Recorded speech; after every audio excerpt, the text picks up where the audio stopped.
Good morning, learners, educators. Today we will be doing grade 10 and 11 probability presented by Miss L.M. Lushupi. Yes. Now, looking at the probability, when the definition of probability is the chance that something will happen, how likely it is that some event will occur. And then probability of an event A happening is denoted by P of A. So now, apologies. Sometimes you can measure a probability with a number like 10% chance of rain, or you can use words such as impossible, unlikely, possible, even chance, likely, and certain. Example, it is unlikely to rain tomorrow. Now, when you look at our probability scale, remember when we are saying it's impossible, it means we have 0 chances. And then unlikely, this is the unlikely chances is between 1 and 5. And then even chance, it means we have 50-50 chances that the event will occur. And then likely simply means we have more than 50% chances. And then certain, for us to say we have certain, it means we have 100%, like we have 100% chances that this will occur. Now, very important, our probability should never, it should be between 0 and 1. Either it should be equals to 0, but it should be greater or equals to 0. And it should be less or equals to 1. So therefore, probability of an event should not be greater than 1. It should be between 0 and 1.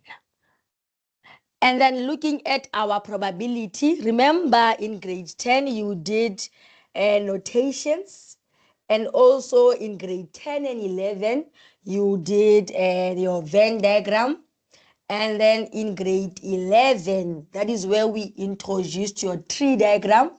And also in grade 11, we did your contingency table, which is your two-way table. And then grade 12, that is where now we did the fundamental counting principles. So these are the topics as per grade, probability as per the grade.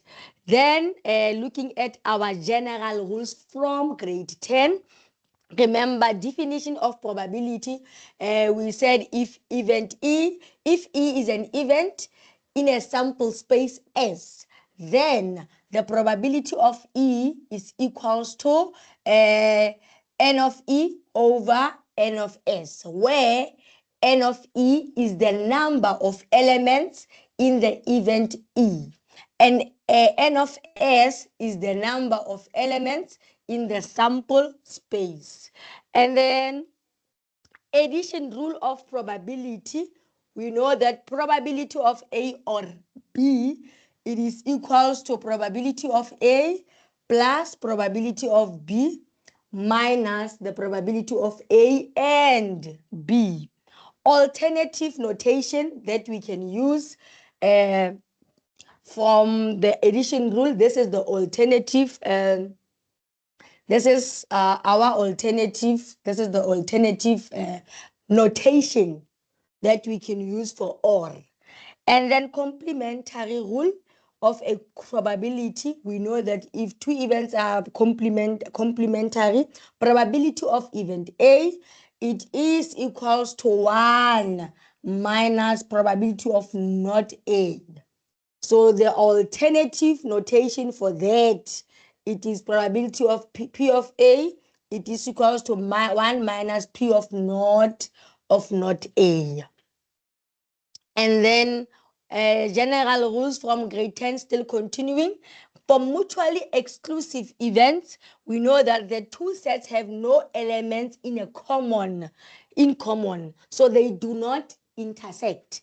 So probability of A or B, it is equal to probability of A, P of A, plus probability of B. So which means probability of A and B is equals to 0. Hence, we are saying the two sets have no elements in common. So they have nothing in common. So they do not intersect.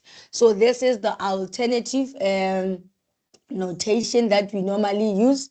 So this is the diagram.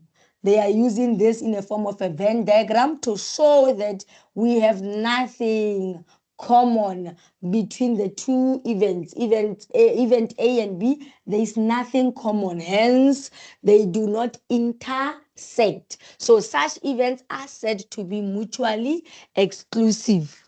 And then exhaustive events. Now, when we now talk about exhaustive events, all elements in the sample space are included in both sets.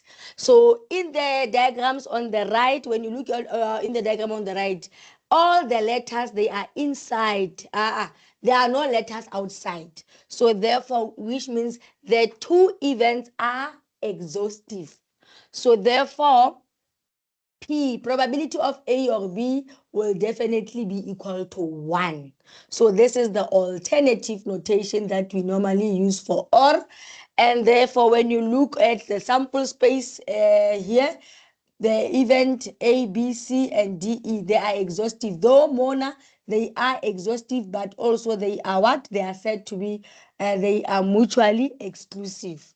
And then here also on this sample space, the two events are exhaustive because there are no elements outside, no letters outside. However, they are exhaustive, but they are inclusive. They are mutually inclusive, yes.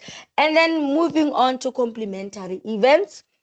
The events are both exhaustive and mutually exclusive. Now, for an event to be complementary event, it simply means they are both exhaustive and they are both mutually exclusive. Remember, mutually exclusive events, they do not have an intersection. And then as for exhaustive events, they cover all the elements, which means the sample space included in both sets. The diagrams, when you look at the letters are not, we do not have any letters outside. So for an exhaustive events, we cover all, both events, they cover all letters. Then looking at our general rules from grade 10, remember these, the Venn diagrams are very useful for solving problems in which the events, operators, and or and not are combined in different ways. The probability rules are not sufficient. However, the following combinations are often encountered. So therefore, Haribuaka A and not B. So A and not B, it is also called A only, which means we are then looking for probability of A only. And then when we talk about not A and B, remember this is and. We are now talking about and. A and not B, we call that probability of A only. And then not A and B, that simply means it's probability of B only. So that simply means this is probability of B only. So it could either be written as probability of B only or not A and B. Very important.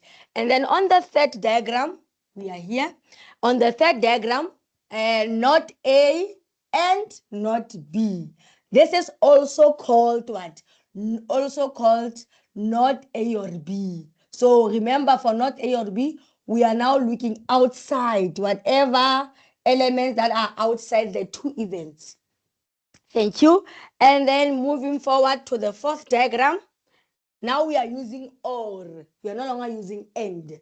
So now we have A or not B.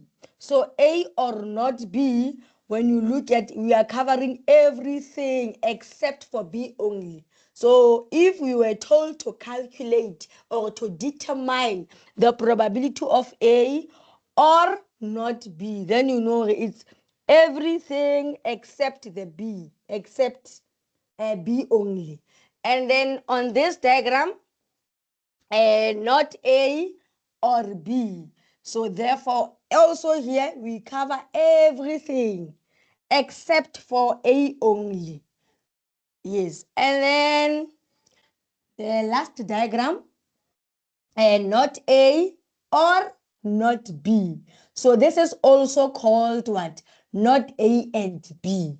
So probability of not A and B means we cover everything else except the intersection. So we cover everything else except the intersection.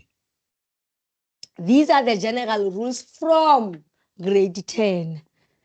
And then the general rule that you have learned in grade 11, that is the independent rule. So the independent rule, it states that probability of A and B, it is equals to probability of A multiplied probability of B. So the two events are said to be independent if probability of A and B is equals to probability of A multiplied probability of B. So this is the other notation that we can also use for AND. And then now we have types of probability. We have two types of probability: experimental probability and theoretical probability. Remember, for experimental probability, we conduct an experiment many times. Then we say the probability of an event A is equals to how many times event A occurs divided by how many trials that were made. And then the relative frequency is based on the observation or the actual measurement. For an example, a die is rolled 100 times. The number 3 is rolled 12 times. The relative frequency of rolling is 3 is rolling a 3 is 12 over 100. That is experimental probability. But for the theoretical probability, it is the likeliness of an event happening based on all the possible outcomes. The ratio of the probability of an event P occurring is probability of event, it is equals to the number of the favorable outcomes divided by the number of the possible outcomes, which is what? N of E divided by N of S, which is the number of the favorable outcomes divided by the number of possible outcomes. So looking at the theoretical examples, remember we also looked at the experimental example. So these are the theoretical examples on probability. From the letters A, E, O, U, the theoretical probability of selecting the letter E. Remember, we are selecting the letter E out of 5 letters. So the theoretical probability of selecting E will definitely be 1 over 5, because out of A, E, O, U, we only have one E. So that will be 1 over how many letters? 5. And then another example on that, suppose that you toss a coin, of course. Remember, a coin, the possible outcomes of a coin are what? Which is your sample space, are head and tail. So which means event H is tossing a head. So remember, those possible outcomes are only 2. And then the event H is for tossing a head. So your probability of H will definitely be equal to what? The number of the favorable outcomes over the total, the possible outcomes. So that will be 1 over 2. So these are the example of theoretical probability. Yes. Now we are then moving to these are more examples on the theoretical probability. When you look at number 3, we are looking at the word beginning. Find the probability of drawing the letter E. So when we look at the word beginning, so beginning only has how many letters? The word beginning, it has 9 letters. So out of 9 letters, how many E's? We only have 1 E. So therefore, the number of the favorable outcomes will be 1 divided by the number of letters to select from is 9. The total number of letters in the word, so is 9. And then the second question, drawing the letter I. So looking at the word beginning, we have 2 I's. Remember, these are the theoretical probability that we normally use in mathematics. So drawing the letter I. So how many I's are there in the word beginning? We have 2 I's. So which means that the probability of the event to occur will definitely be 2/9. And then the last one, drawing the letter N. So we look at the word beginning. The word beginning, it definitely has 3 N's. So now the number of N's are 3. Remember, the total number of letters in the word, there are 9. So that will be 3/9, which is 1/3. So this was just to recap the types of probabilities that we do have. So yes, now we are now, the focus now is going to be on independent events, your Venn diagrams, your tree diagrams, and lastly, your contingency table. Now, to begin with, let us look at the independent events. Now, 2 events are independent if the probability of one is not influenced by whether the other happens or not. So, example of events that are independent. Let us look at examples of events that are independent. A person is chosen at randomly from a population. A is the event that the person's birthday is in August, and B is the event that the person is a male. The person is a male. I'm sorry. A and B are independent since being born in August does not make it. It does not make it any more or less likely to be a male. Then example of an event that are not independent. You get up in the morning and look outside to see what the weather is like. A is the event that it is cloudy, and B is the event that it will rain later in the day. Clearly, if A is true, then B is more likely to be true as well. So A and B are therefore not independent. So the likelihood of B depends on whether A happens or not. So let us look at example 6. Remember, if we said if 2 events are independent, this is the formula, this rule applies. So looking at example 6, we have a person. A person is chosen at random. Remember, that's the same example which we looked at. A person is chosen at random from a population. Now you will let the event, you will let A be the event that the person's birthday is in August. Right? That is your event A. And B, the event that the person is a male. So remember, for event A, we know, determine the probability that the person chosen is born in August and is a male.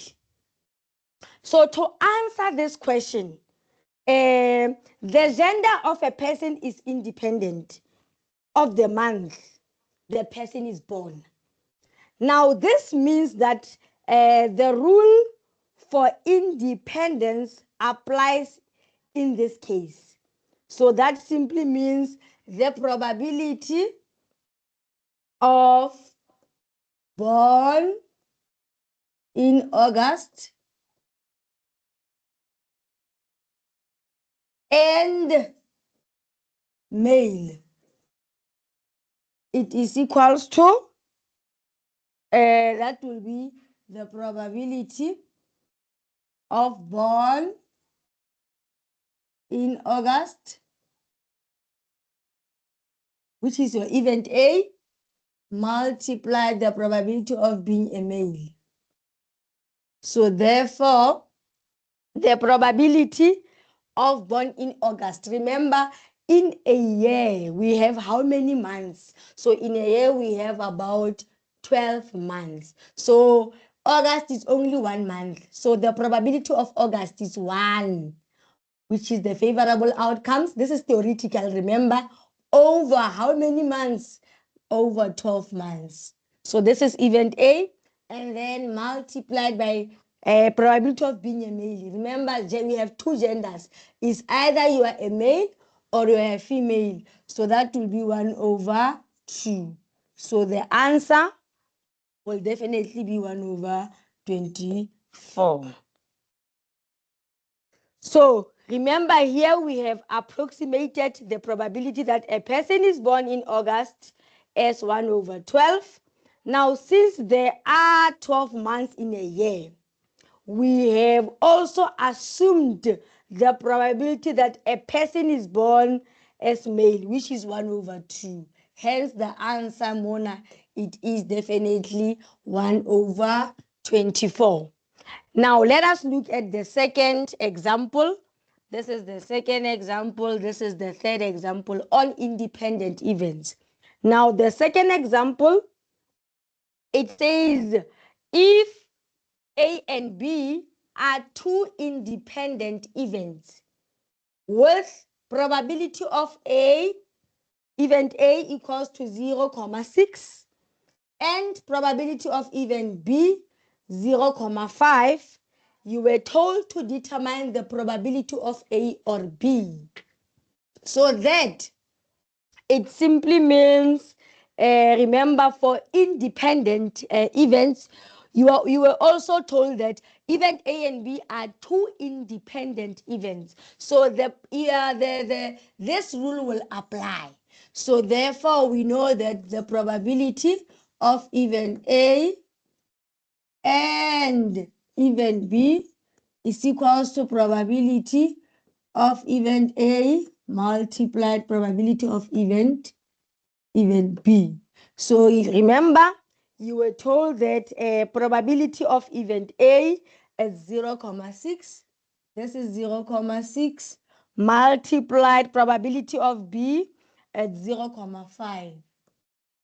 So 0.6 0.6 multiplied 0.5, the answer will be what? The answer will definitely be 0.3. But the question was, you need to determine probability of A or B. Now, to determine probability of A or B, that is where we are going to apply those general rules from grade 10. Remember, there's general rule of addition. The addition rule that you were using in grade 10, it states that the probability of event A or B can be calculated as probability of A plus probability of B minus probability of A or B. Yes. So we are going to use the addition rule, which is the general rules from grade 10. Hence, we had to start there. So therefore, the probability of event A or B, this is equals to probability of A plus probability of B minus probability of A and B. So this is equals to 0.6 plus 0.5 minus 0.3.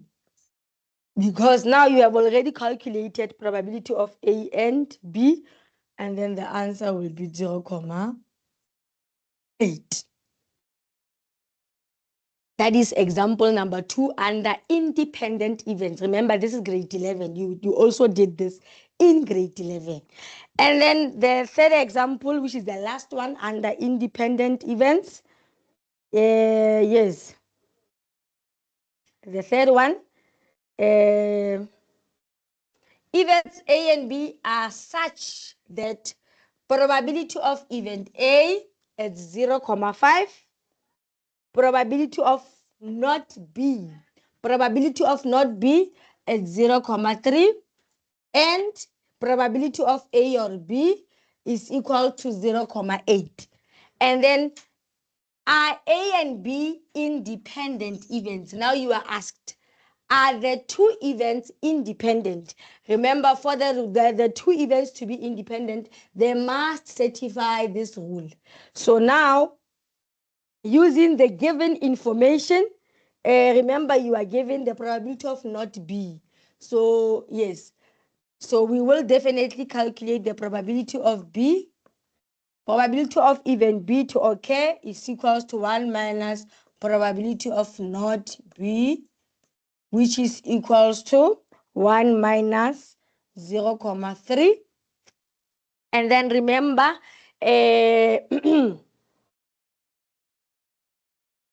you were also told that, sorry, probability of A is equals to 0.5, and probability of A or B is equals to 0.8. So most definitely we will be using the same rule, the additive rule. Very important. This rule is very important. So that means probability of A or B is equals to probability of A minus plus probability of B minus probability of A and B. So from the statement, you were given that probability of event A is 0.5, do not forget, and probability of A or B is 0.8. So therefore, it will be 0.8 is equals to probability of A. Remember, you were told that probability of A is 0.5. And then remember, Mona, the answer is 0.7. Yes, so the probability of B will definitely be 0.7. And then we are then calculating probability of A and B. So therefore, 0.8, that will definitely be 0.8 minus 0.5 minus 0.7 is equals to negative probability of A and B. So 0.8 minus 0.5 minus 0.7, that will give you negative 0.4. So therefore, negative 0.4 is equals to negative probability of A and B. And then we shall divide both sides by -1. Therefore, probability of A and B is equals to 0.4. Now, to check whether the two events are independent or not, we will be using that rule of independent event.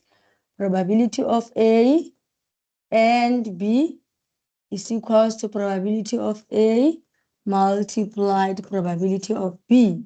So remember, probability of A is 0.5 multiplied probability of B, which is 0.7.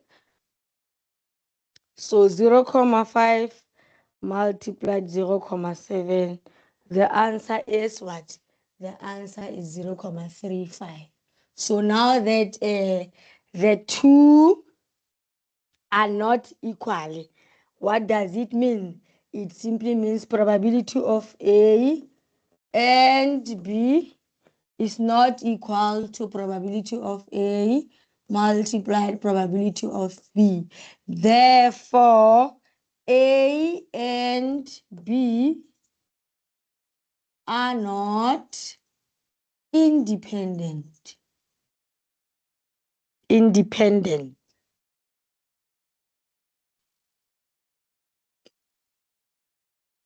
So that is all under independent events. Then moving to Venn diagrams. Remember, a Venn diagram is an illustration of the relationships between and among sets of groups of objects that share something in common. So usually the Venn diagrams are used to depict a set of intersections denoted by an upside down letter U. So we are then moving to revision of your Venn diagram. Now, drawing a Venn diagram, really important. For you to draw a Venn diagram, you first draw a rectangle, then draw circles inside to illustrate different sets, which are your events. Label different categories. You fill in different categories. Now you start with the what?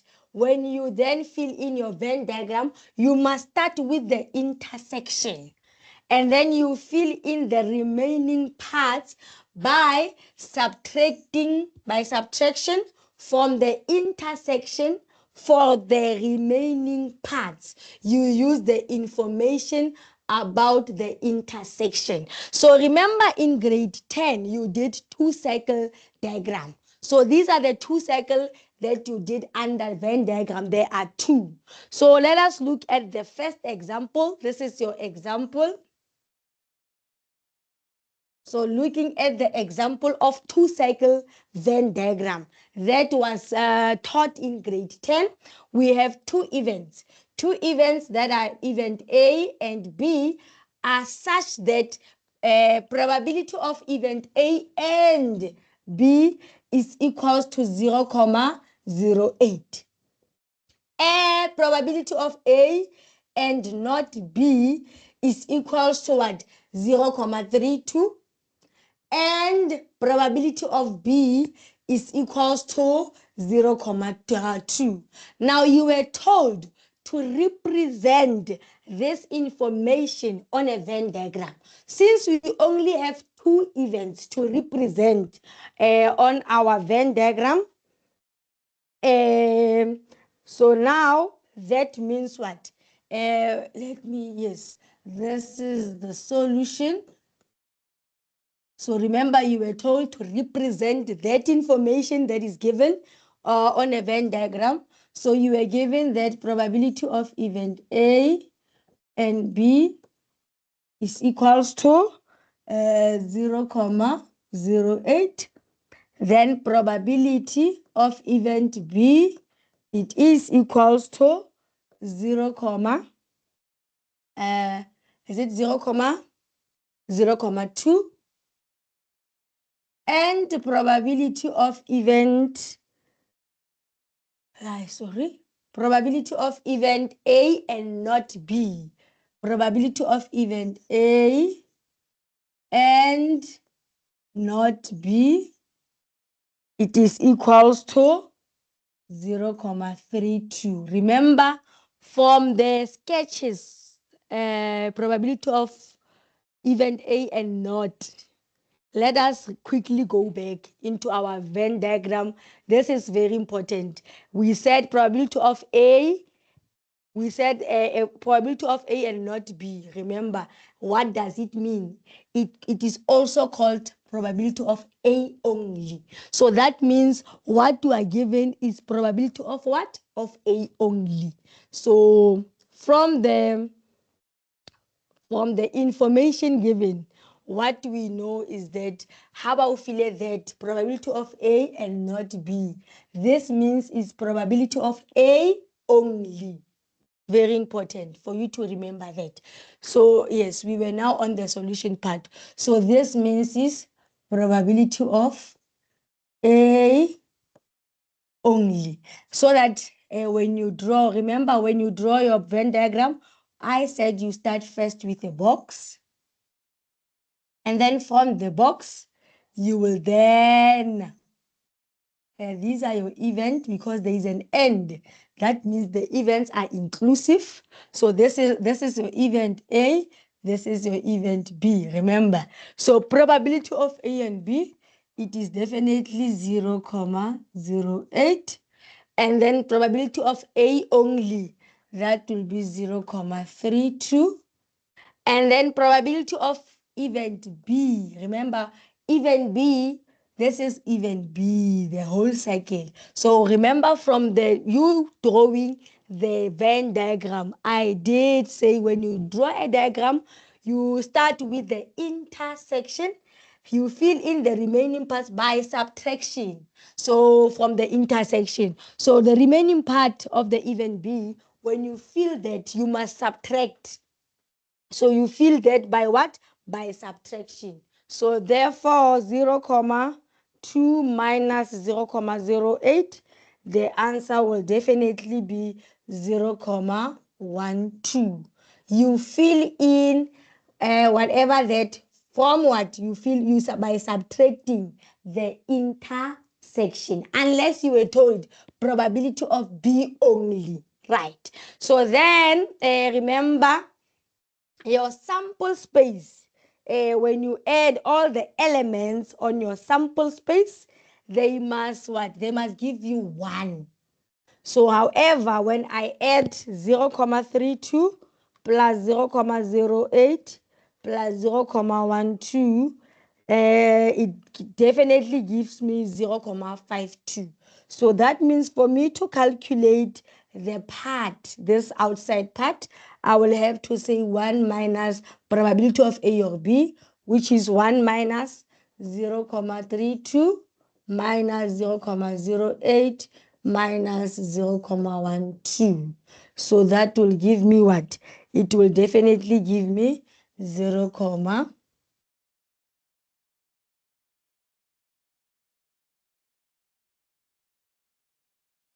0, it's 1 minus 0,32 minus 0,08 minus 0,12. The answer there is 0,48. Thank you. Then moving on to the next question, determine the probability of A or B. So when you determine the probability of A or B, you have two options. You can even use that formula, which is your additive formula. So for you to calculate probability of A, you can even use that formula. Or what you do, you can add all these elements that occur on event A or B. So which simply means probability of event A or B, you have an option. Probability of event A or B is equals to what? 0,32 plus 0,08 plus 0,12. And please do not forget, I know too often you get confused. With regard to this example, you are given the probabilities. Hence, I do not say this over that, because already I'm working with what? I'm working with probability, right? So very important. So now, probability of A or B, I will add these 3 events that occur on A or B. Intersection, probability of A only, and probability of B only. So adding these 3 will definitely give me what? 0,52. So that is the probability of A or B. And then the next question, probability of not A and not B. So let us not forget probability of not A and not B. Remember, it's everything outside. So probability of not A and not B. It means we cover everything outside except the 2 events. So Alice outside is what? At 0,48. So probability of not A and not B is definitely 0,48. Just to refresh your memory, remember, yes, we did say probability of not A and not B. We look at the gray part where it is colored. You see, so that simply means the probability of not A and not B, it will definitely be the outside.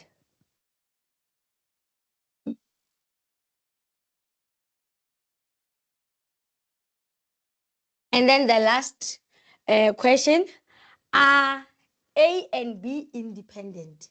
You need to motivate. So now that you were asked that, are the 2 events independent? Kana, how do we prove that 2 events are independent? We will definitely have to use that. We apply that independence rule.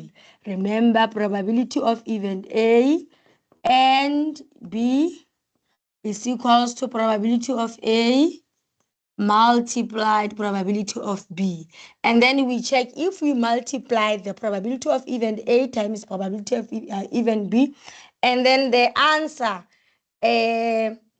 we get is the same as the intersection. Therefore, it simply means the two events are definitely independent. But if the answers are not the same, that means the two events are not independent. So probability of event A, remember for event A, we add everything on the event A, on the cycle of A. So which means this is event A, we shall add everything here. Event A. So that means it will be 0.32 plus 0.08. So probability of event A will definitely be 0.4 multiplied probability of event B. Remember, it's 0.2. Already you have that. So 0.4 times 0.2.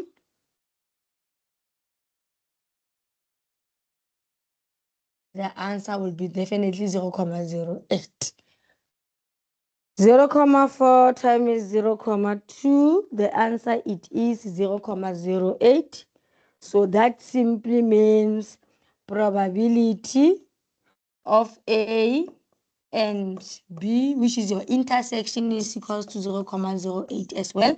So which means the two are now equal. So therefore, probability of A and B is equals to probability of A multiplied by probability of B.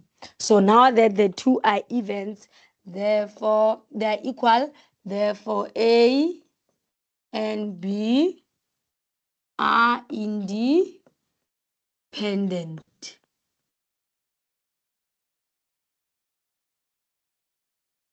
And then another example, remember the first example you were given the probabilities. Now in this case, you are not given the probabilities, you are given the actual numbers. Now looking at this example, you have a group of 150 people were asked whether they like a dark chocolate, D, milk chocolate, M, or both. Now, 20 people stated they did not like chocolate at all.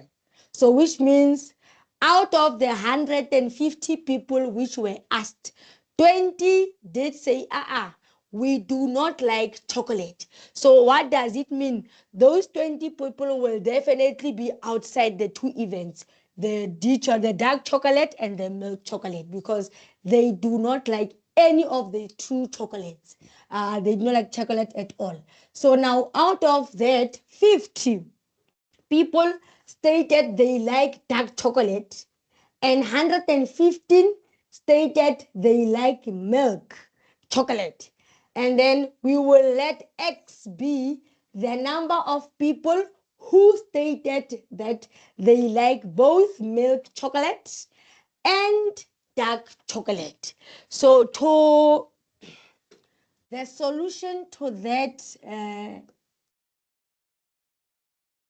the solution to this, remember, question number one, you need to draw a Venn diagram to represent all the outcomes. Now, us drawing the Venn diagram, we have two events, which is your dark chocolate and your milk chocolate.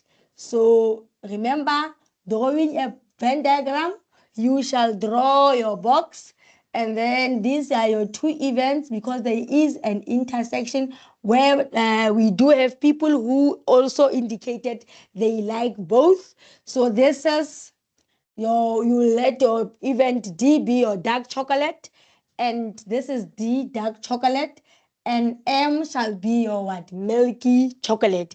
And then remember, we have 20 people who stated we do not like chocolate at all out of the 150.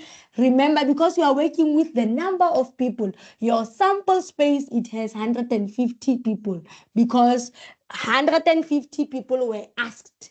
So therefore, we have X. Remember, I did say you first start with your intersection. So X will represent people who like both dark and milky chocolate. And then you were told that 50 people stated they like dark chocolate. So remember, after your intersection, please let us remember, after you start with your intersection, after you fill in the remaining parts by subtraction from the intersection. So you must fill in the remaining parts by subtraction from the what? The intersection. So people who stated that they liked a dark chocolate were 50. So that will definitely be 50 minus X. And those who stated that they liked milky chocolate, I believe they were 115. So 100 and milk chocolate. So 115, this will definitely be 115 minus X. Very important. So you start by fill in your intersection. From your intersection, when you fill in the other part, you shall subtract that by your intersection. Then this is how your Venn diagram should look like. So therefore, you need to calculate the value of X. Then calculating the value of X, remember, this is the first question. Then question number 2, we will have what? We add all the elements on ours. We shall say 50 minus X plus 115 minus X plus 20. And then we equate that to what? To 150, because 150 is our sample space. And then 50 plus 115 plus 20, it is 185. And then negative X plus X, when you add the 2, it's 0. And then this, you are left with negative X, which is equals to 150. And then negative X is equals to 150 minus 185. Therefore, negative X is equals to negative 35. Therefore, X is equals to 35. And then question number 3. Find the probabilities that a person chosen at random likes at least one of the chocolate. So remember, if a person likes at least one of the chocolate, what does it mean? We need to say a person likes at least either dark, both, or milk chocolate. So because your diagrams was in terms of unknowns, it is important to redraw another diagram which now have the numbers instead of X. Remember, you know that this is D, this is M. We will definitely have X as 35 because we already calculated X as 35, and then 20. Then 50 minus 35, it is 15. And then 115 minus 35, that will definitely give you 8. So what was the question? The question was probability of dark chocolate or milky chocolate. So probability of D or M, okay, they are saying at least 1. So at least 1, it means either the person likes dark chocolate only or both or milky chocolate. So the probability of at least 1 will definitely be 15 plus 35 plus 8, because you are saying at least 1. A minimum should be 1. At minimum, at most, we must have 1. So 15 plus 35 plus 80, and we divide that by the sample space, which is 150. So adding that will definitely give us 15. 15 plus 35 plus 80. The answer is 130. So we'll have 130 over 150, and then simplified will be 13 over 15. And then the next question, the person likes dark chocolate but not milk chocolate. So which means, what does it mean? It means, as is probability of what?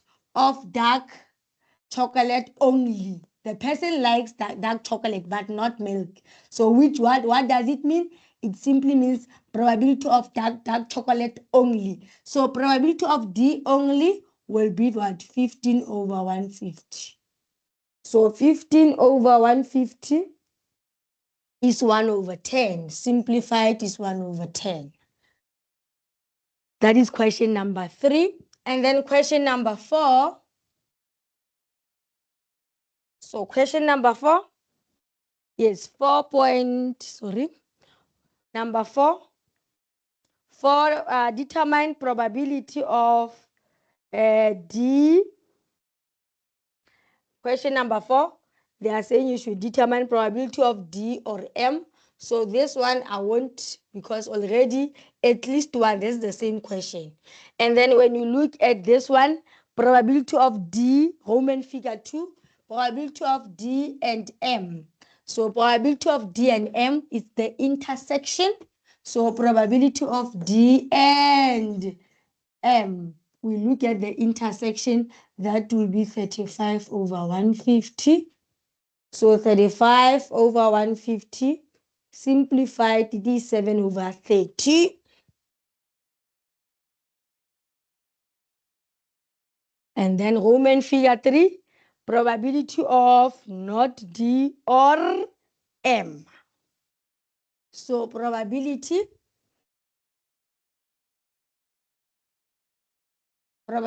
of not bracket D or M. Remember, probability of not D or M, what does it mean? It simply means probability of what? We are looking at the outside. Those who do not like chocolate at all. So that will be what? 20 over 150. Because it's not D or M. So 20 over 150, that is 2 over 15, simplified. And then the next question, it needs you to calculate the probability of not D and M. So that is number 4. Probability of not D and M. We go back. Remember, not D and M. Looking at our Venn diagrams, we did say probability of not D and M. This is this probability of not D and M. So in our case, it means we add everything except the intersection. So that is the solution. So therefore, that means we will have to say,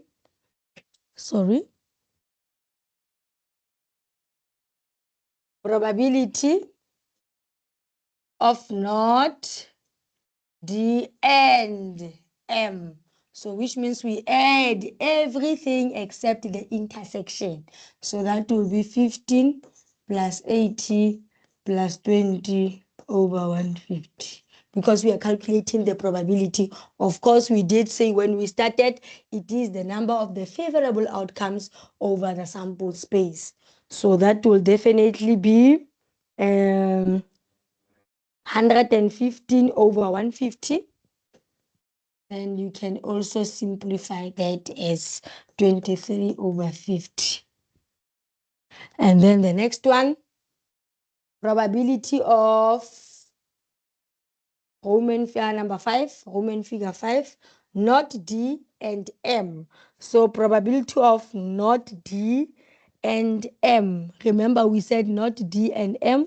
It simply means probability of what? Not D and M. Probability of not D and M. It simply means probability of M only. So probability of M only is 80 over 150. So 80 over 150, it is 8 over 15.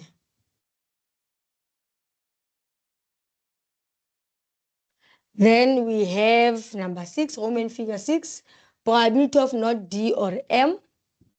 So the probability of not D or M.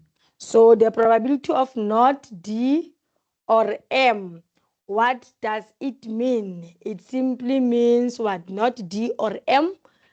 We shall always go back because it is very important to remind ourselves. So probability of not D or M. Remember, not D or M. You add everything else except what? Except event D in our case. So that is what it means. You add all the events, everything except B. In this case, it was not A.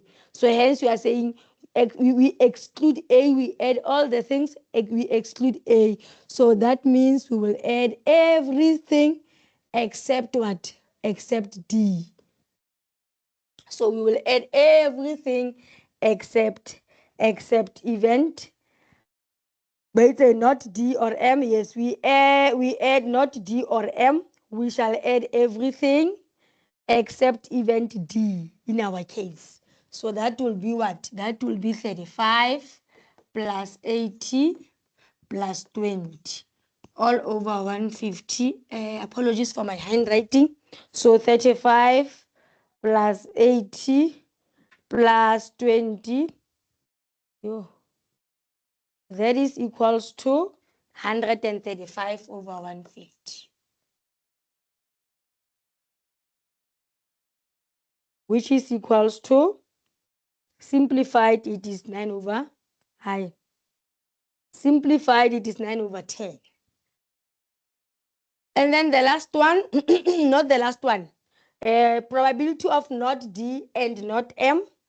So for probability of not D and not M, remember not D and not N, we shall add everything but except the intersection. So that will definitely be probability of not D and not M.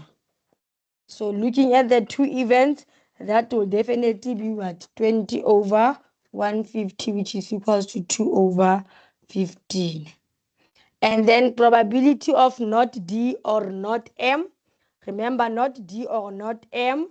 That will definitely be 115, which is you add 80 plus 20 plus 15 all over 150. That will be 115 over 150.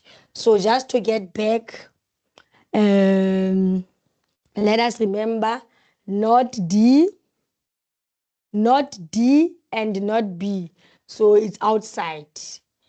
And then if they are saying not D or not A, you will add everything except the intersection. Very important. Hence, I'm saying the summary, these general rules from grade 10, they are very useful. Right. Now we only have, we have a 3-cycle diagram. So remember, 3-cycle diagram, we started doing 3-cycle Venn diagram in grade 11. So that is where now we started doing a 3-cycle diagram and Venn diagrams. So let us look at the question example. So this is your example. We have 120 shoppers are surveyed.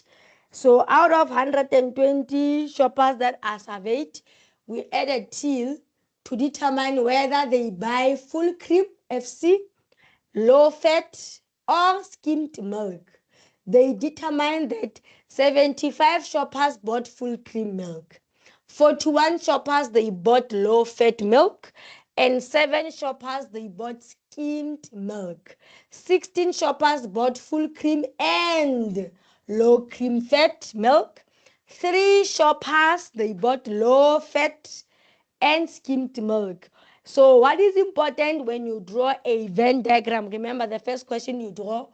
When you draw a Venn diagram, this is your Venn diagram. You start with a box. And then you first identify. Remember, we have one shopper bought full cream, low fat, and skimmed. So we have one person that bought all 3 of them. So that simply means in this case we shall have 3 events. So this is FC represent full cream. FC, it represents full cream milk, and then LF shall represent your low fat, and then S will definitely represent your skimmed milk. So we did say one shopper bought full cream, low fat, and skimmed. So remember, we said you fill in your intersection 1. So we only have one shopper who bought all 3. And then we have three shoppers bought low fat and skimmed. So for low fat and skimmed, we have 3. So that will definitely be what? 3 minus 1 more, we will have 2. So Mona is 1. Yes. And then we have one shopper who bought full cream, and we did say one shopper who bought full cream, low fat and skimmed. So for low fat and I think Monana, I should erase.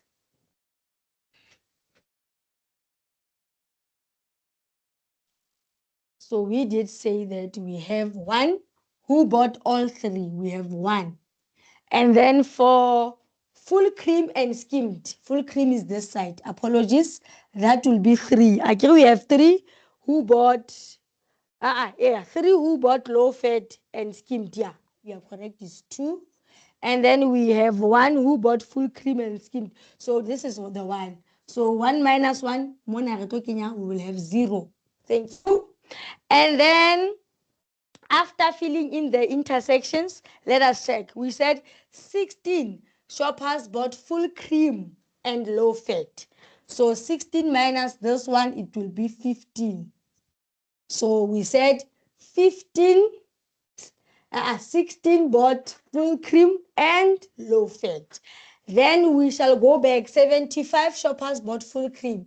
So 75 minus 15 minus 1. So 75 minus 15 minus 1, it is 59. And then 41 shoppers bought low fat. So 49 minus 15 minus 2 minus 1, it is 31. Then 7 shoppers bought skimmed milk.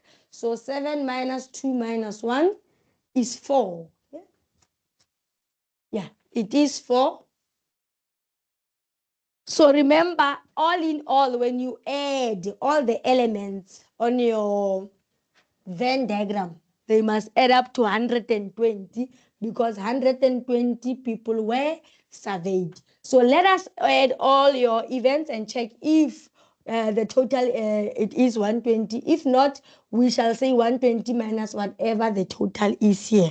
So 59 plus 15 plus 1 plus 2 plus 31 plus 4. So the answer is 112. So which means 120 minus 112, we shall have 8 people had none.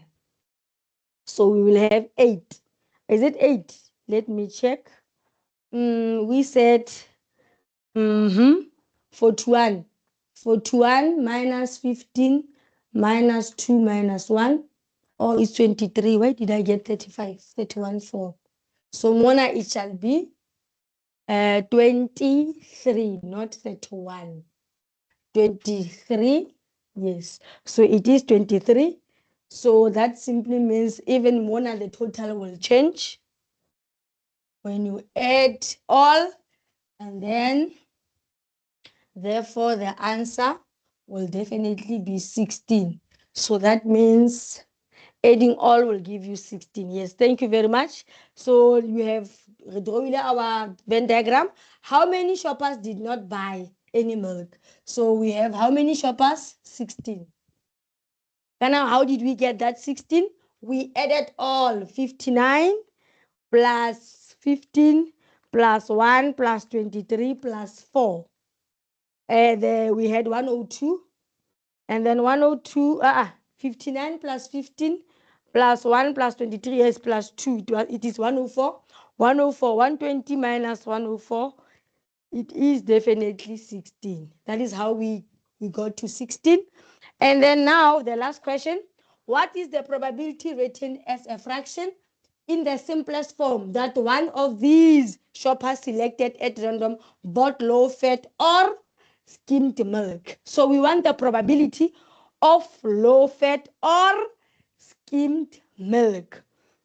Now the probability of low fat or skimmed milk, it is equals to what? The probability of low fat or skimmed milk. Let us check. Remember, this is your low fat. Again, this is your low fat. This is your skimmed milk. So we shall add all the elements of your what? Probability of your low fat or skimmed milk. So probability of low fat or skim milk, it will definitely be what? We add 15. We add everything inside the what? The low fat, everything inside the skimmed milk. This is probability of low fat or skimmed milk. So that will definitely be 15 plus 23 plus 1 plus 2 plus 4. This is all over 120. So 15 plus 1 plus 15 plus 23 plus 1 plus 2 plus 4, it is 45 over 120. 15 plus 23 plus 1 plus 2 plus 4, 45. So 45 over 120 as simplified, it is 3 over 8. So that is how we calculate the probability of what? Of a person who were to be chosen at random, that the person bought either low fat or skimmed milk. So this is how we represent our 3-cycle Venn diagram. And then the next item, this is also your three diagram, your Venn diagram that has 3 cycles. We have most of the grade 11s freedom school make use of the public transport. The 3 available modes of transport are what? Are the following. We have buses B, mini taxis M, and trains T. There are 100 grade 11 learners of whom 29 use buses, 62 use minibuses, and 40 use trains. 12 use buses and minibuses, 22 use buses and trains, 17 use minibus, taxis, and trains, and 13 do not use public transport. So remember, when you sketch your Venn diagram, when you sketch your Venn diagram, black pen. Your Venn diagram, you start first with a box. Start first with your box, and then from your box, it must have all 3 events. This is your bus, minibus, and your train. This is B for bus, minibus, and your train. So remember, you were told that you let the number of learners who use all 3 modes of transport be X. So now, I will use my red pen. So I will let the number of learners who use all mode of transport be X. So these learners will definitely be X. And then we start first by filling in the intersections. So we were told that 22 uses buses and trains. So we have 22 minus X more, because 22 uses buses and train. And then we have 12 use buses and minibuses. So we have 12 that uses bus and minibus. There are 12. So that monotone 12 minus X. And then we have 17 that use minibus and trains. We have 17. So Mona, we shall have 17 minus X. And then now remember, 29 uses buses. So from more, we will have 29 minus bracket 22 minus x minus x minus 12 minus x. Very important. And then more, we were told that 62 uses minibuses. So that will be 62 minus open bracket 12 minus x minus 17 minus x. And then you were told 40 uses trains. So we have 40 minus 22 minus x minus bracket 17 minus x. And then you were told 13 of them do not use what? 13 do not use any public transport. Now, when we simplify all these, you will get something like x minus 5. This is the answer. And then when you simplify all these, the answer there will be 33 plus x. And then when you simplify 40 minus that, remove the bracket using your distributive property. Mona, the answer will be 1 plus x. Yes. So therefore, the second question, it states solve for x. Now, as solving for x, remember, we need to add that x minus 5 plus 33 plus x plus 12 minus x plus 22 minus x plus x plus 17 minus x plus 1 plus x. And then equate all. All must be equated to 100. So remember, negative 5 plus 33 plus 12. So we add negative 5 plus 33 plus 12 plus 22 plus 17 plus 1. The answer there is what? We have something like 93. So we will have 93 plus, and then x minus 0 is 0, minus x minus that is 0, and then negative, and then we are only left with x. So that is 93 plus x is equals to 100. So therefore x is equals to 100 minus 93. Therefore x is equals to, so x minus 193, it is 7.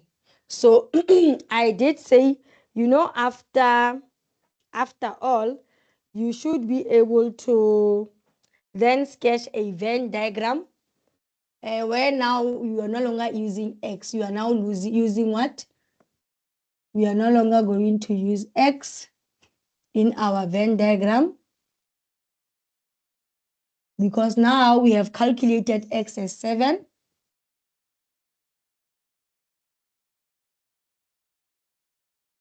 This is your bus MT. So this is your bus, minibus, and train. So remember, Mona, we said it's 1 plus x. So 1 plus 8, 7 is 8. So it means, Mona, we have 8. And then more on the heart of your, we have 7. Venn diagram.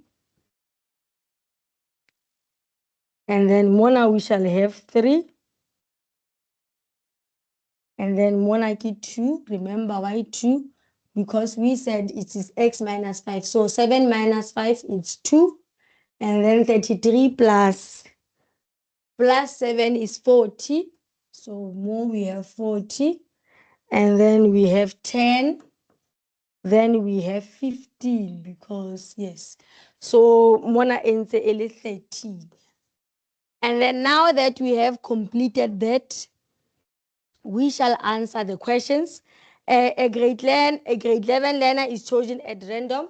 Determine the probability that the learner uses bus and minibus, taxis, but not trains. So now if we were to choose a learner from grade 11 at random, we need the probability that a learner chosen The learner uses bus and minibus, taxis, but not train. So which means we are looking for the probability of what? The probability of, we are looking at the probability of, remember, we are saying that, it should be 5, not 3. Apologies. This should be 5, not 3. So now we are saying the learner uses buses and minibuses, uses buses and minibuses. So buses and minibuses, remember 12 minus 7 is 5. So what we know that, and then, but not trains. So that simply means we are looking at the probability of buses and minibuses only, this intersection only. So the probability of this intersection only, but not trains, it is 5. So the probability of buses and minibuses only, it is equals to 5 over 100 learners. Yes, it's 5 over 100 learners. And then the learner uses only one mode of public transport. So for only one mode of transport, that simply means is probability of buses only plus minibuses only plus trains only. So 40 plus 8 plus 2. So 40 plus 8 plus 2, it gives us what? 40 plus 8 plus 2. The probability there will be what? I believe it will be 50 over 100, which is 1 over 2. This is the probability of buses only, minibuses only, and trains only. And then the last one, the person uses more than one mode of transport. So the probability of more than one mode of transport, we are now looking at what? Intersections only. So that simply means it will be 5 plus 5, 15 plus 7 plus 10. So it will be 5 plus 15 plus 7 plus 10. So that will be what? The probability of that will be 5 plus 15 plus 10 plus 7 all over 100. This is equals to 37 over 100. So this is more than one mode of transport. This is the probability of more than one mode of transport. Now, thank you very much. That will be all under Venn diagram. So remember, it is important to remember that we do have Venn diagrams that have 3 cycles, and we do have Venn diagram that has 2 cycles. And then you should be able to know how to navigate with those. Then now looking at our tree diagram, is a way of showing the possibilities of 2 or more events. Now they display the outcome of an experiment consisting of a sequence of activities. Now drawing a tree diagram, you assign probabilities. You shall assign probabilities to each branch, multiply the probabilities down a particular branch. You add the probabilities of relevant outcomes, especially useful for determining probabilities involving events that are not independent. Now let us look at example, our example on a tree diagram. Now we have a box. A box contains 6 black balls, 4 black balls. Now a ball is chosen at random and then replaced in the bag. So which means a ball is drawn, then after drawn from the box, then it's replaced back. And then this is the first event. Now a second ball is then chosen at random and replaced in the bag. This is the second event. Now you should draw a tree diagram and hence determine the probabilities of choosing at random a black ball followed by a white ball. So for you to represent this information on a tree diagram, remember we have how many? We had the first event. So this is the solution. This is the first event. So on the first event, we have the two branches. So the first branch, it is the probability of choosing a black ball. So we have black balls. Is it black? Yes. And then we have white balls. So remember when we first started on the back box, we had 6 black balls, we had 4. So 6 plus 4 is 10. So which means the total number of balls in that sample space, we had a total of 10 balls. So out of the 10, 6 were black. So that will be 6 over 10. And then we had 4 white balls out of 10. So remember, for each branch, you shall write the probabilities. And then now this was your first. This was your first. Now, after your first event, and then the second one, the ball again was chosen. So we chose another ball. So the branches, again, you shall draw your branches. B, W, B, W. Now, what is important about that statement? You were told that after the ball being chosen, it was then replaced. So when the ball is replaced, it means it does not change the sample space.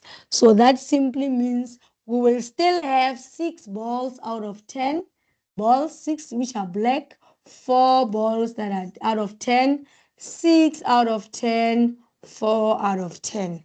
And then after the first and the second events occurred, we then shall have our probabilities. So then what to do? You multiply each branch. So that means that will be 6 over 10 multiplied 6 over 10. This is the probability of obtaining black balls, BB. And then we shall have 6 over 10 multiplied 4 over 10. That is probability of obtaining black ball and a white ball. And then 4 over 10 multiplied 6 over 10. That is the probabilities of obtaining first white, then black. And then 4 over 10 multiplied 4 over 10. That is our probability of attaining both balls white. So now that your tree diagram is done, so the second step, remember, it is important that after drawing this, you must always remember that after representing this data on your tree diagram, you will have to answer the questions. Remember, what is the first question? The first question is, what is the probability of what? Of choosing. Remember, we have determine the probability of choosing at random a black ball followed by white. We want it in that sequence. Probability of a black ball followed by white. From your tree diagram, we have probability of a black ball. These are your outcomes. Do not forget, these are your outcomes. So probability of your black followed by white is 6 over 10 times 4. So therefore, probability of black ball followed by white, it is equals to 6 over 10 multiplied 4 over 10, which is equals to what? Which is equals to 24 over 100. Simplified will definitely be 6 over 25. Very important. So this is how we calculate your probability of black ball followed by white, then a white ball followed by black, a white ball. So which means probability of white. So number 2, probability of white. So that will be 4/10 multiplied 4/10. This is equals to 16/100. And then 16/100 simplified, that is 4/25. And then question number C, no white ball. So probabilities of no white ball. Remember, probability of no white ball, it simply means we are now looking at the probabilities of choosing black balls only. So probabilities of black ball, that is equals to 6/10 times 6/10, which is equals to 36/100. Simplified is 9/25. And then probability of balls, two balls of different color in any order. So what does it mean? We really want you to calculate probability of black, white, and probability of white, black. Remember, we did say in any order. So there are only two outcomes when choosing two balls. It's either it's black, white, or white. Choosing at random two balls of different color in any order. Then under tree diagram, the second example, we have a bag contains 8 marbles, 8 blue marbles, and 2 red marbles. One marble is drawn at random and then replaced. So remember that we are replacing. A second marble is then selected at random and replaced. Then you shall draw a tree diagram and hence find the probabilities of obtaining the following outcomes. So step number 1, we shall draw your tree diagram. This is the solution. So remember, your tree diagram, it only has blue marbles and red. So remember, within your bag, inside your bag, you have 8 marbles that are blue, 2 that are red. So 8 plus 2, it simply means all in all, you have 10 marbles. So that means you have over 10 marbles. So out of 10, 8 are blue, 2 are red. So even though a marble is drawn, but it is replaced back. So therefore, this will be blue, red, and then blue, red. So 8/10, 2/10, 8/10, 2/10. And the possible outcomes will be 8/10 multiplied 8/10. 8/10 multiplied 8/10. This is blue. And then 8/10 multiplied 2/10. That is blue, red. And then 2/10 times 8/10. It is red, blue. And then 2/10 multiplied 2/10. That is red. So this is your tree diagram, including all your possible probabilities. Because remember, with tree diagram, we shall draw all the possibilities. And then the first question was 2 red marbles. So we know that probability of RR, already you have the outcomes there, is 2/10 times 2/10, which is 4/100, which is equals to 1/25. And then probability of 2 blue marbles. So probabilities of blue is equals to 8/10 multiplied by 8/10, which is equals to 64/100. Then 64/100, it is equals to 16 over 25. And then the third question, it is no red marble. So which means probability of 2 blue balls and 2 no red marbles. It is the same because probabilities of no red marbles. That simply means we will definitely have to use probability of what? Of blue.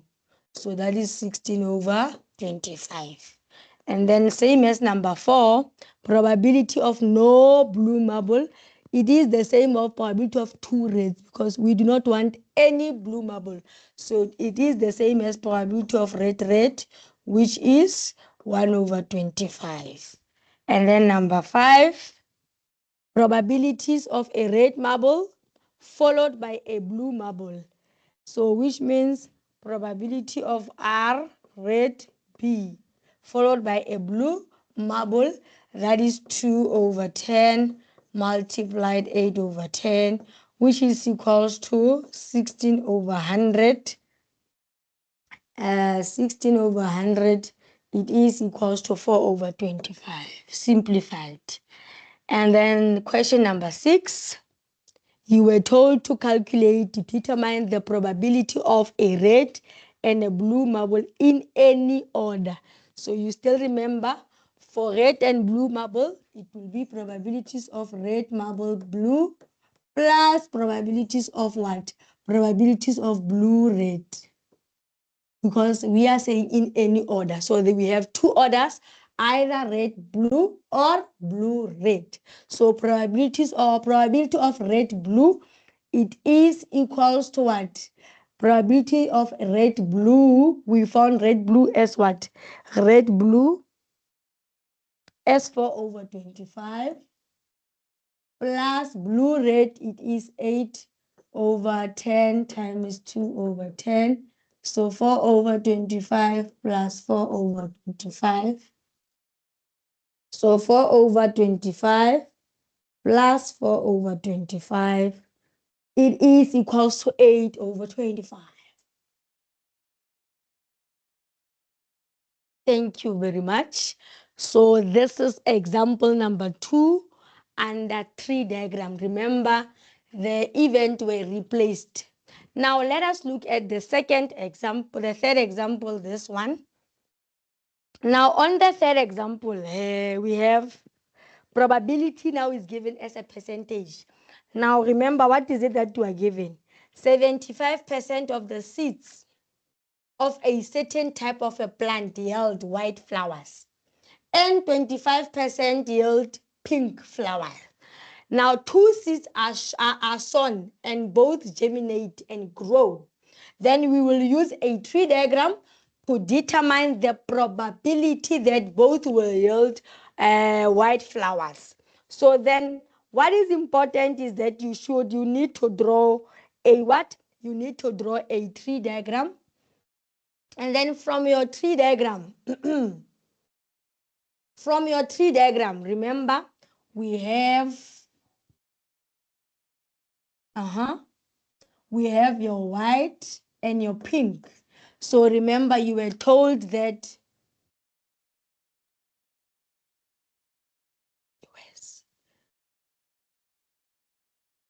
you were told that 75 of the seeds of a certain type of they yield white. So when you draw your tree diagram, always remember that this is white, this is pink. So 75%, if we convert 75% to decimal, it will give us 0.75. So which means we know that 75% of this, it will germinate white, and then pink is 25%. That is 0.25. And then also, this is the second round. We still have white, pink, 75% and 25%. White, pink. This is 75%, which is 0.75 and 0.25. And then now our possible outcomes, let us always remember, we shall multiply each branch. So 0.75 multiplied 0.75. It means both will germinate white. And then 0.75 times 0.25, it is white pink. And then 0.25 multiplied 0.75 is pink white. Then 0.25 multiplied 0.25 is pink. Now, after these are your outcomes. So these are your outcomes.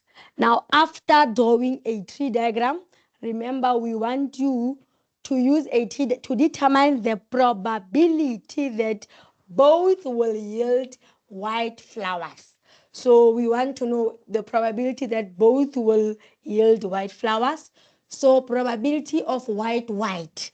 P of white, it is equals to 0.75 multiplied 0.75. So 0.75 multiplied by 0.75 is 0.5625.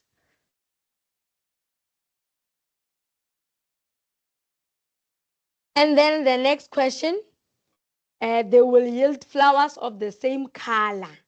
So for us to know flowers of the same color, remember is white and pink. So what does it mean?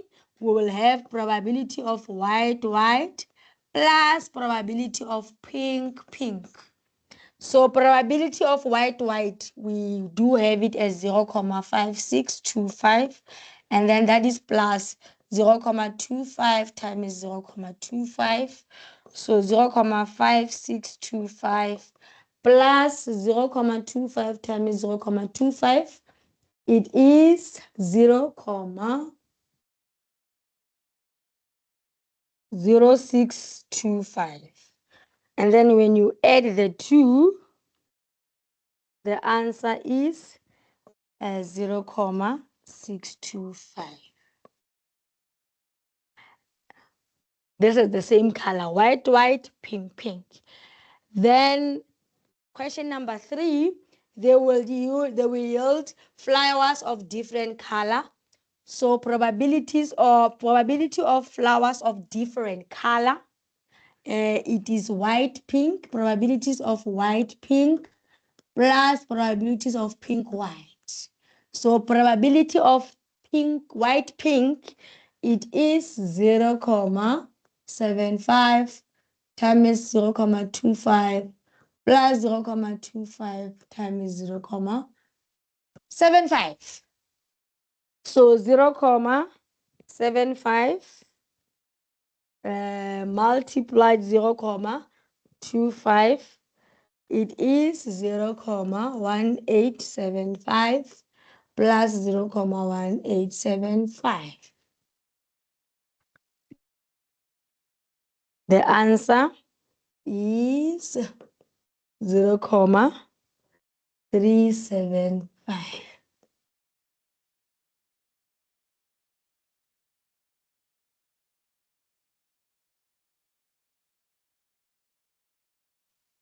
Then these are the examples under your tree diagram. Remember, the examples are not limited to this.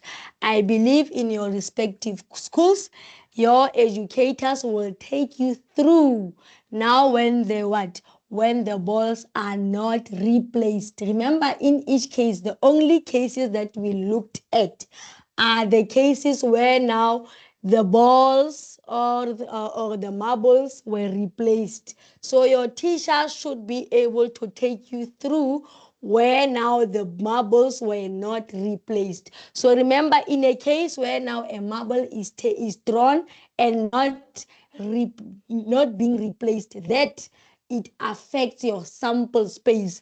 I will only make an example, only drawing a tree diagram that include where now the marble is drawn and not replaced. So what does it mean? It simply means we will have your blue marble and your red marble. So these are your two marbles. Okay? This is your first, when you are going to first draw your marble. So when you first going to draw your marble, we have 8 out of 10. The sample space has 8 out of 10 marbles. And then Mona, we have 2 out of 10. And then in a case whereby, remember, we are now taking a marble without replacing it. Remember, in this case, we were replacing it. So in a case whereby the marble is not being replaced, so what does it mean?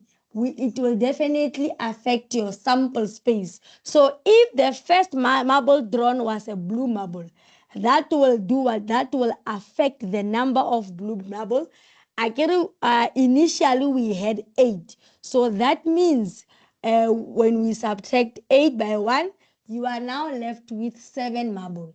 And then a marble was not replaced. So which means out of the sample space of 10 marbles, we no longer have 10 marbles in your box, but that bag will contain 9 marbles because a marble is drawn without replacement. So it will be 7 over 9.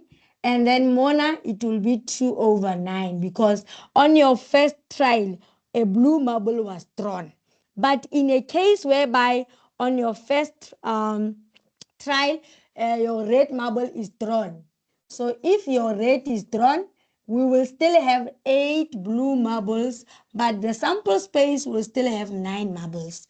And then remember, you will only be left with 1 red over 9 marbles. So this is how you represent your data where now your kind of thing, the marbles are drawn without replacement. So without replacement, it affects the number, the sample space, and also it will depend. If firstly we drew a blue marble, that means it will affect the number of blue marble. And then, or if we drew a red marble, it will definitely affect the number of your red marbles. So that is very important. All right. And then that is all on tree diagram. Without wasting any time, I would like us to look at our contingency table. Remember, sometimes situations arise when data are classified according to 2 different factors or attributes, and these are often displayed in a table known as a contingency table. We have a 2-way contingency table when data is classified according to 2 different aspects simultaneously. A 2-way contingency table is a very effective way of representing the data. In a 2-way contingency table, we use the rows for the categories, one aspects, and the columns for the categories of the other aspects. Now, the rows as well as the columns are usually totaled. We are often interested in whether there is any dependence between the different aspects or whether they are independent. Right. So now when we are naming our contingency table, and R by C contingency table, it has a number of rows equal to R and number of columns equal to C. So example here, we have examples of contingency table. Your contingency table could either be a 2 by 2 contingency table, which is like this. What does it mean? It simply means it has your 2 rows and your 2 columns, or it is a 3 by 2 contingency table. So if it is a 3 by 2 contingency table, it means it has 3 rows and 2 columns. And then if it is by 2 by 4 contingency tables, it simply means it has 2 rows by 4 columns.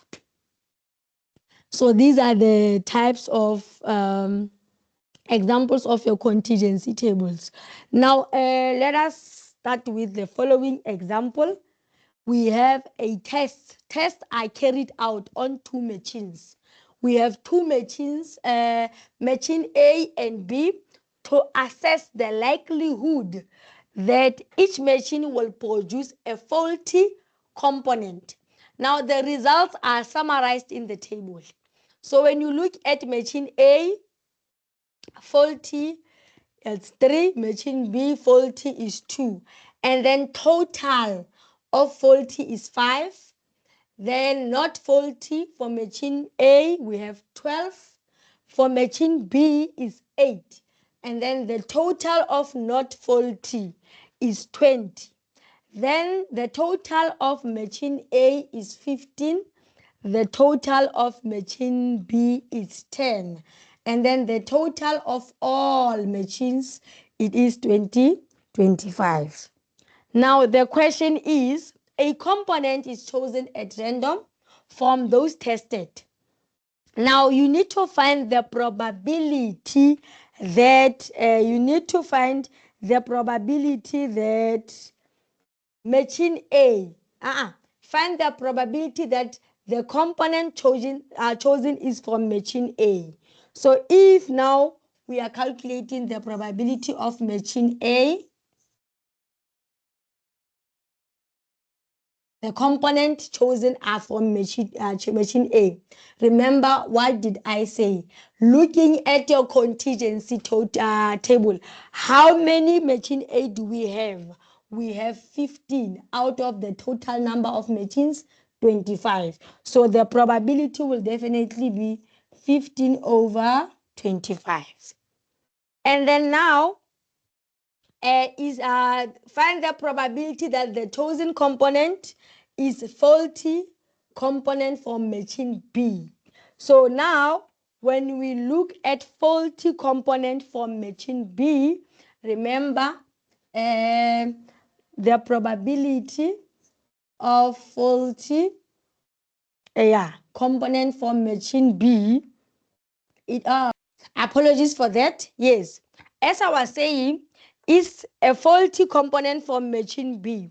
So now what is it that you must do is that the probability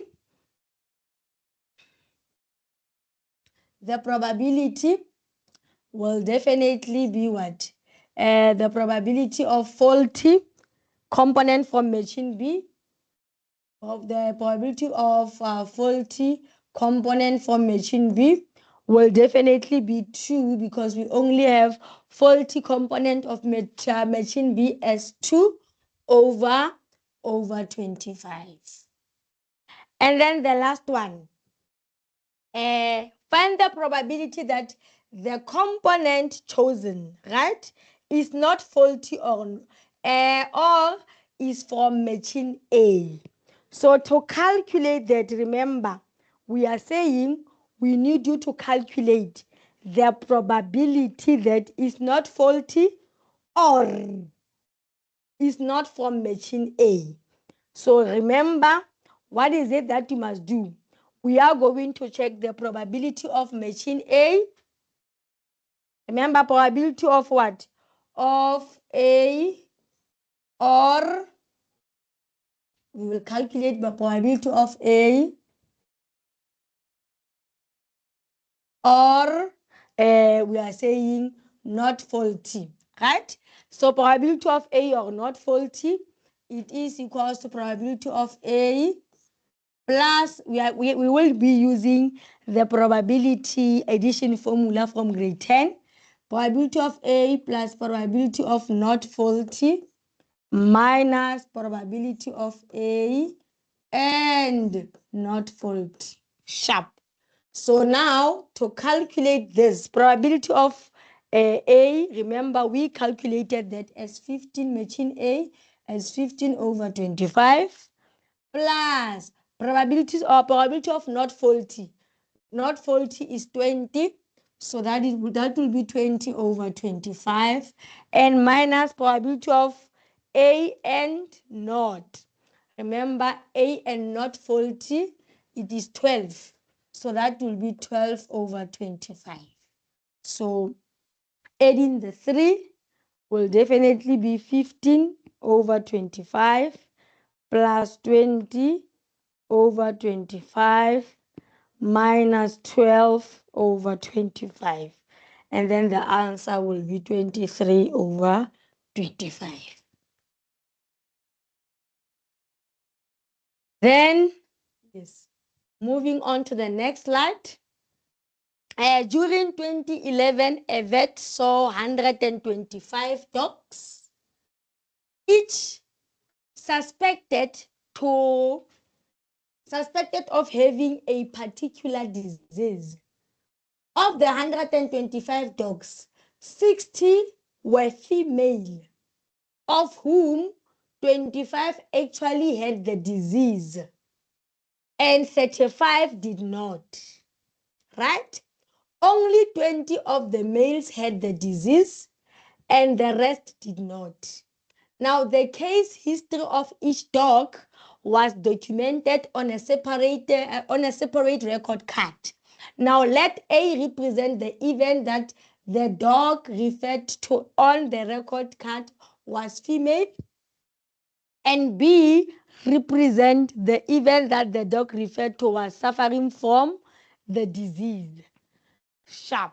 So now we will have to copy and complete. We will copy and complete the table. Now, as copying and completing the table, before we calculate, we find these probabilities.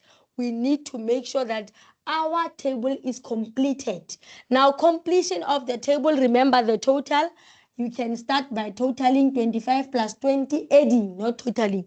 25 plus 20 is 45. Then what you then must do, remember, the total here must give you the total of 25 plus should give you 60. So to get this, we will say 60 minus 25. So 60 minus 25 is 35.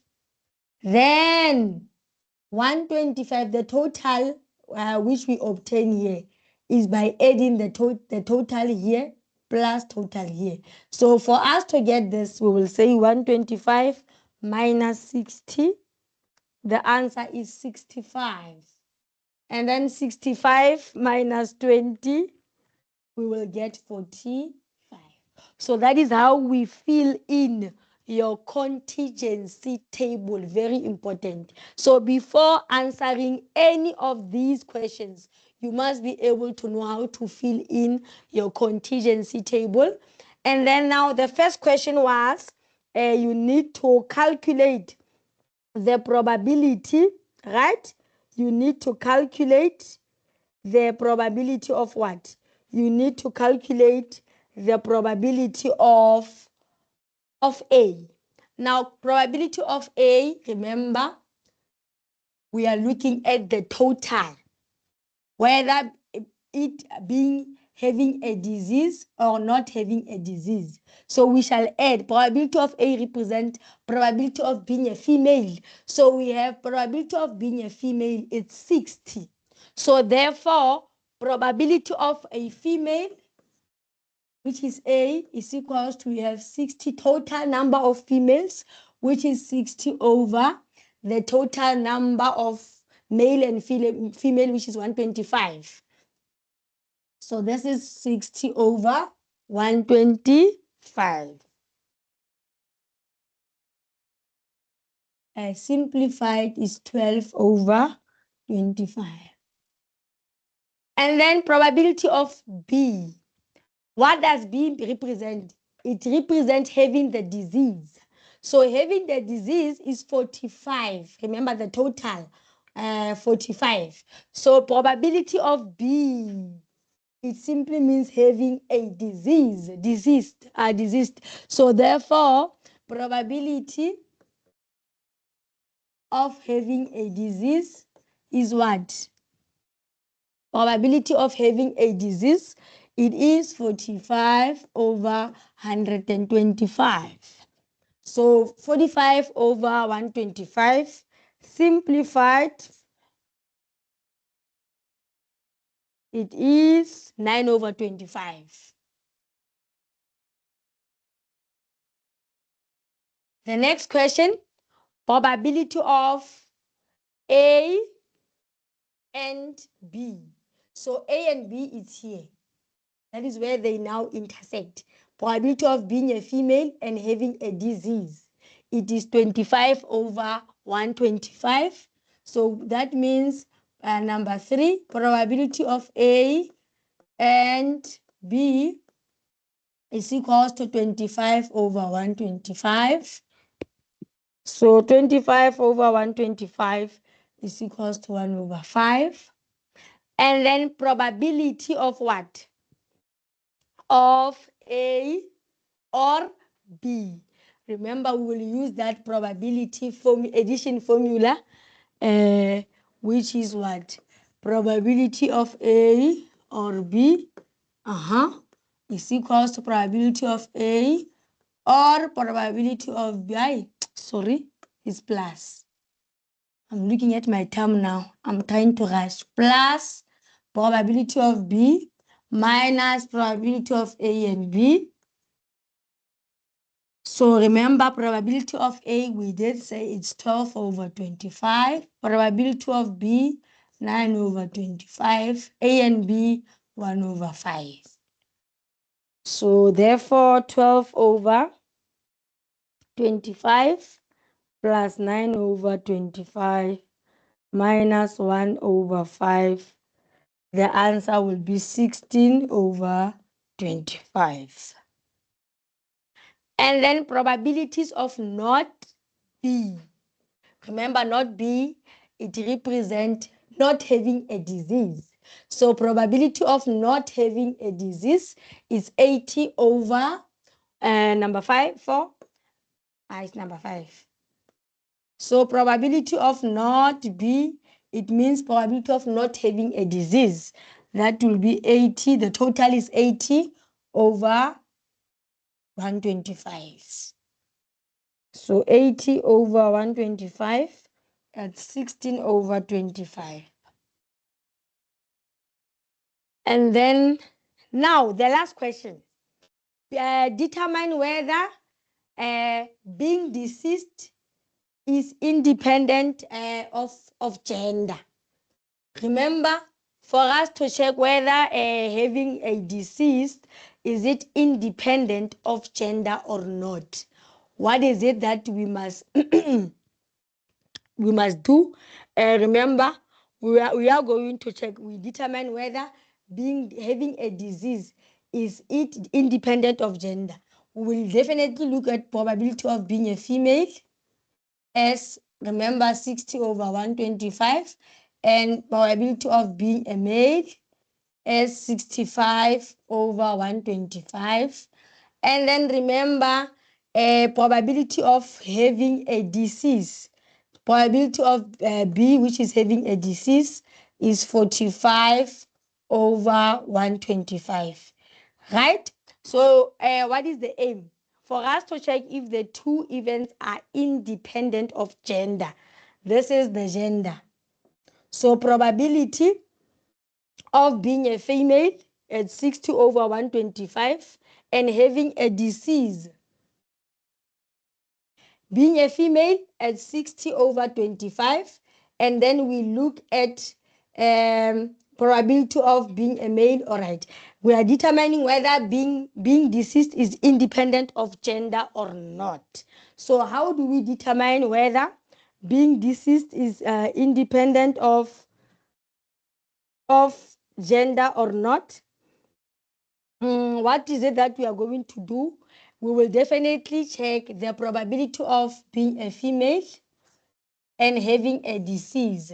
So 60 over 125 and having a disease, probability of having a disease, we will multiply that by 40, 5 over 125. So which means probability of being a female and having a disease, that will be being a female, it's 12 over 25. And then we multiply that by having a disease, it's 45 over 125, which is 9 over 25. So 12 over 25 multiplied 9 over 25, the answer, it is 0.1728. This is probability of what? This is probability of being a female, right? We took probability of being a female and having a disease. And then we check if a probability of A and B, which is 1/5, are the two independent of gender. This is 0.2.